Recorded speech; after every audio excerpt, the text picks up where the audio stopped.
ಮೂಡಾ ಮಾಜಿ ಆಯುಕ್ತ ದಿನೇಶ್ ಕುಮಾರ್ ಬಂಧನ ಪ್ರಕರಣ ಮಧ್ಯರಾತ್ರಿ 1 ಗಂಟೆಗೆ ನ್ಯಾಯಾಧೀಶರ ಮುಂದೆ ಹಾಜರುಪಡಿಸಿದ ಇಡಿ ಜನಪ್ರತಿನಿಧಿಗಳ ವಿಶೇಷ ಕೋರ್ಟ್ನ ಜಡ್ಜ್ ನಿವಾಸದಲ್ಲಿ ಹಾಜರುಪಡಿಸಲಾಗಿದೆ. ನ್ಯಾಯಮೂರ್ತಿ ಸಂತೋಷ್ ಗಜಾನನ ಭಟ್ನ ಮುಂದೆ ಹಾಜರುಪಡಿಸಿರುವಂತದ್ದು ಇಡಿ. ಯಲಹಂಕದಲ್ಲಿ ಇರುವ ಜಡ್ಜ್ ನಿವಾಸಕ್ಕೆ ಹಾಜರುಪಡಿಸಿದ್ದ ಇಡಿ ಒಂದು ದಿನ ಇಡಿ ಕಸ್ಟಡಿಗೆ ನೀಡಿ ನ್ಯಾಯಮೂರ್ತಿ ಸಂತೋಷ್ ಗಜಾನನ ಭಟ್ ಆದೇಶವನ್ನು ನೀಡಿದ್ದಾರೆ. ಸಂಜೆ 5:40 ಒಳಗೆ ಕೋರ್ಟ್ಗೆ ಹಾಜರುಪಡಿಸುವಂತೆ ಇಡಿಗೆ ಸೂಚನೆ ನೀಡಲಾಗಿದೆ. ನಿನ್ನೆ ಮೂಡಾ ಮಾಜಿ ಆಯುಕ್ತ ದಿನೇಶ್ ಕುಮಾರ್ ಬಂಧಿಸಿದ್ದ ಇಡಿ 2022ರಲ್ಲಿ ಮೂಡಾ ಆಯುಕ್ತರಾಗಿದ್ದಂಥ ದಿನೇಶ್ ಕುಮಾರ್ ಇವರ ಅವಧಿಯಲ್ಲಿ 50-50 ಅನುಪಾತದಲ್ಲಿ ಅಕ್ರಮ ಹಂಚಿಕೆ ಆರೋಪ, 100 ಕೋಟಿ ಮೌಲ್ಯದ ಸೈಟ್ಗಳನ್ನು ಅಕ್ರಮವಾಗಿ ಹಂಚಿಕೆ ಮಾಡಲಾಗಿದೆ ಅನ್ನುವಂಥ ಆರೋಪ.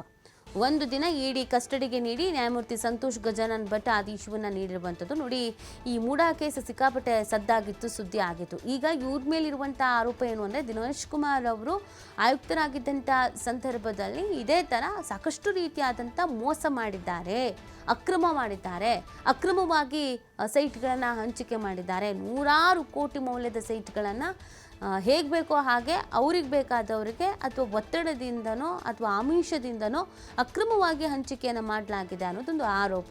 ಈ ಕಾರಣಕ್ಕಾಗಿ ಇಡಿ ಕಸ್ಟಡಿಗೆ ಕೇಳಿತ್ತು. ಇಡಿಗೆ ಒಂದು ದಿನ ಕಸ್ಟಡಿಗೆ ನೀಡಿ ನ್ಯಾಯಮೂರ್ತಿಗಳ ಆದೇಶವನ್ನು ನೀಡಿರುವಂಥದ್ದು. ಇನ್ನು ಸಂಜೆ 5:40 ಕೋರ್ಟ್ಗೆ ಹಾಜರುಪಡಿಸಬೇಕು ಅಂತ ಸೂಚನೆಯನ್ನು ಕೊಟ್ಟಿದ್ದಾರೆ. ನಿನ್ನೆ ಮೂಡಾ ಮಾಜಿ ಆಯುಕ್ತ ದಿನೇಶ್ ಕುಮಾರನ್ನು ಬಂಧಿಸಿರುವುದು ಇಡಿ. ತನಿಖಾ ಸಂದರ್ಭದಲ್ಲಿ ಇನ್ನೇನೆಲ್ಲ ಮಾಹಿತಿಗಳು ಸಿಗುತ್ತೆ, ಏನು ಎತ್ತ ಅನ್ನೋದನ್ನು ನೋಡಬೇಕಾಗತ್ತೆ. ಮತ್ತು ಈ ವಿಚಾರದಲ್ಲಿ, ಈ ಮೂಡಾ ಸೈಟು ಹಂಚಿಕೆ ವಿಚಾರದಲ್ಲಿ ಕೇವಲ ಇವ್ರಿಗೆ ಮಾತ್ರ ಈ ರೀತಿಯಾಗಿ ಬಂಧನನೋ, ಬೇರೆ ಇನ್ಯಾರನ್ನಾರು ಬಂಧಿಸ್ತಾರೋ, ಇನ್ನು ಬೇರೆ ಯಾರಿಗಾದ್ರು ನೋಟಿಸ್ ಕೊಡ್ತಾರೋ, ಏನಾಗುತ್ತೆ ನೋಡಬೇಕಿದೆ.